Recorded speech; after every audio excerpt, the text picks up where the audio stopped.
This is Sleeping with Shadows, a series for those navigating trust, betrayal, and the quiet work of reclaiming themselves.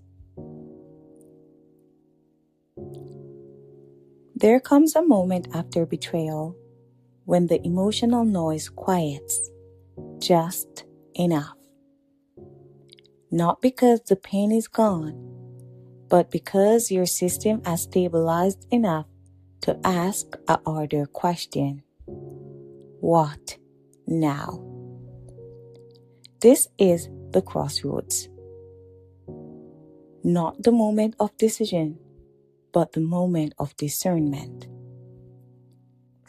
The crossroad is heavy because both paths involve loss.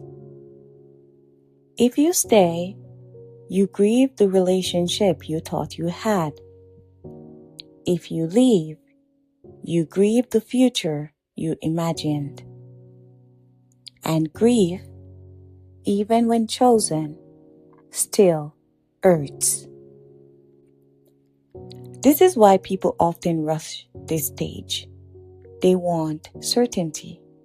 They want relief. But clarity doesn't come from urgency. It comes from honesty. Despite what others may say, this decision is hardly about strength or weakness. It is shaped by emotional safety, capacity for repair, shared values, willingness to face discomfort, and the cost of staying versus the cost of leaving. Love alone is not enough. History alone is not enough. Effort alone is not enough. What matters most is whether repair is truly possible, not just promised. The distinction between accountability and remorse matters more than most people realize. Remorse says, I feel bad. Accountability says, I understand the harm. I take responsibility without deflection, and I am willing to change consistently. Remorse focuses on emotion. Accountability focuses on behavior. And trust is rebuilt through behavior. Without accountability, reconciliation becomes endurance. Many people ask, can I trust them again? But the deeper question is, can I trust myself in this relationship? Trusting yourself means believing that you will notice when something feels wrong, you will honor your boundaries, and you will act if safety disappears again. Rebuilding trust without self-trust creates a fragile peace.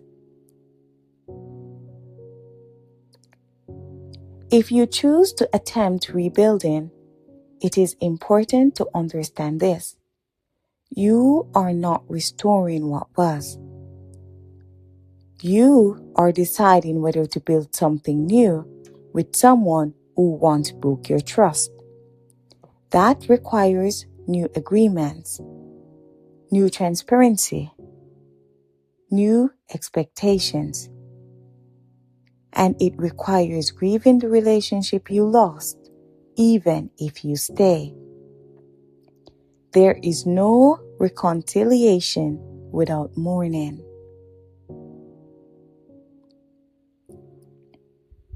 For some, the crossroads reveal something quietly undeniable. Not rage, not hatred, but a knowing. A knowing that staying would require shrinking, numbing, or abandoning yourself.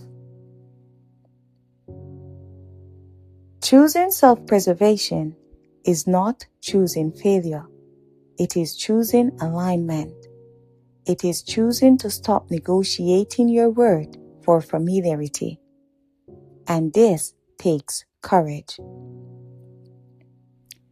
This stage is reflection. It's observation. It's listening to your internal signals. It is not an ultimatum. It is not a deadline. It is not a test of loyalty. You are allowed to take time here. You are allowed to change your mind. You are allowed to choose the path that brings you closer to yourself. At the crossroads, there is no universally right choice, only an honest one. Whether you rebuild together or reclaim yourself alone, the goal is the same. To live in a way that does not require you to betray yourself to survive betrayal. In the next episode, we will explore what rebuilding actually requires, not in theory, but in practice. Until then, listen closely. Clarity often speaks softly before it becomes firm. And remember, whatever path you choose, let it be one that brings you closer to yourself, not further away.